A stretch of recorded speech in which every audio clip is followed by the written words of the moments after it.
Have you ever noticed that teleconverters can absolutely wreck your keeper rate? You know how it is. You slap on a TC and sharpness drops, AF consistency goes out the window, tracking suffers, and your keeper rate ends up in the gutter. Not to worry, Steve from Backcountry Gallery here, and today I'm going to show you 10 ways to get sharper photos and better autofocus performance when you're using those teleconverters. So very briefly, why do we see issues with TCs at all? The thing is, it's not one single culprit, it's a bunch of little things that when combined cause a decrease in performance. Attaching a TC means less light, lower contrast, degraded image quality, more magnification, and more stress on the AF system due to poorer phase detection geometry. Again, none of those are usually catastrophic on their own, but combined, they can absolutely hurt sharpness and autofocus consistency. So, let's stack the odds back in our favor. 1. More light equals better performance.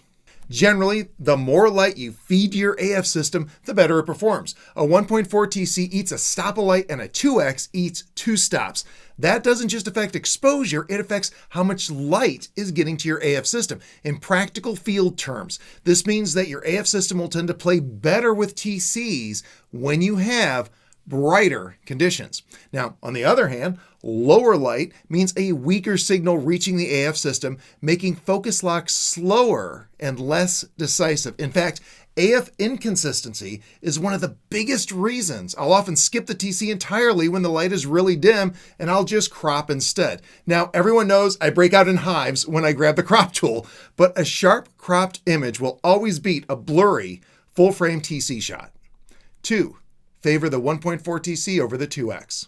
In my experience, the 1.4 TC is usually a much better performer, especially for action photography. The more teleconverter magnification you have, the more it stresses the AF system and the lens optics. A 2X doesn't just magnify the subject more than a 1.4 TC, it magnifies the compromises as well. Autofocus speed and accuracy drops even more, and image quality takes a bigger hit. All of this can result in keeper rates taking a noticeable drop. For static subjects, especially in good light, a 2X can work great, but generally speaking, for birds in flight or fast-moving wildlife, I usually find the 1.4 TC gives me a much better balance of reach, autofocus performance, and overall sharpness. And of course, not using a TC at all is even better for fast action work. Fast action is another case where sometimes, it's better to pass on the TC altogether and crop instead, and this is especially true if the light is getting low. 3. Use the focus refocus trick. If autofocus seems slightly inconsistent with a teleconverter and a static subject, try the focus and refocus approach. This is something I use in lower light or tougher AF situations. If I can tell the camera isn't getting a really confident lock, I'll acquire focus, shoot a short burst, and then deliberately throw focus off a bit, and then reacquire focus before shooting again. In low light, especially with a TC, autofocus can sometimes settle into a slight miss. Defocusing and then reacquiring focus gives the system another chance to really lock in. As a side note, this doesn't mean you should do this every time you're using a TC, just when you can tell the camera is struggling to get a really decisive lock. 4. Pair TCs with the right lenses. In my experience, faster lenses like a 600 f4, 400 2.8, or 300 2.8 tend to work like really well with TCs because they still provide the AF system with plenty of light and they don't drop the effective f-stop enough to have a severe impact on AF geometry. So you still have good overall AF performance. In addition, sharper lenses tend to tolerate the optical losses of a TC better, helping with both AF and overall image quality. As a side note, this doesn't mean slower primes and TCs are a no-go. However, the slower the lens, the more you're going to feel the impact from those TCs. Where I get much more cautious is with slower zooms, especially in dim light. I'm not going to name specific lenses here because results vary depending on the light, subject distance, lens, and camera body, but as a general rule, the slower the zoom, the more conditions need to cooperate. And while I might use a 1.4 TC on a slower zoom in a pinch, I always avoid the 2X on a slower zoom. And when I'm talking about slower zoom, think like f5.6 or f6.3 or slower. Also, if you have the choice, OEM teleconverters usually give the best autofocus performance, sharpness, and of course compatibility. Although they are less expensive, I tend to avoid third-party TCs. 5. Shoot longer bursts. Teleconverters often reduce keeper rate at least a little, even when everything is working properly. One of the easiest ways to offset that drop in keeper rate is to simply give yourself a few extra frames to work with. Especially in lower light or lower contrast situations, keeping AF engaged and shooting slightly longer bursts can noticeably improve your odds of landing a perfect frame. Quick side note before we continue, if you enjoy this kind of practical wildlife photography content, you'll really love my books and setup guides. A lot of the stuff I talk about in these videos gets explored much deeper there, especially autofocus techniques, bird and flight photography, field methods, and camera setup strategy. There's a link in the description area on YouTube if you want to check them out, and let's jump back into teleconverters. 6. Low contrast and TCs.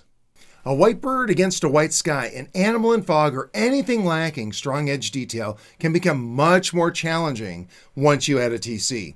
Autofocus systems rely heavily on contrast and edge detail. When contrast drops, AF accuracy and consistency often drop with it.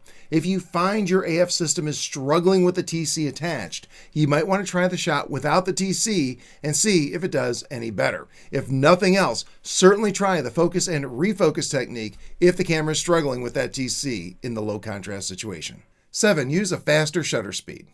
A teleconverter doesn't just magnify the subject. It magnifies movement, so tiny vibrations, camera motion, and small handling errors become more visible once you add that teleconverter. So if you put the teleconverter on and your shots are suddenly looking kind of soft, autofocus may not actually be the main problem. Sometimes you simply need a faster shutter speed than you did before.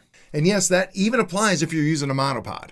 Oh, and I almost always have stabilization turned on while using TCs. With modern lenses, I even have it turned on when it's mounted to a monopod or a tripod with a loose gimbal.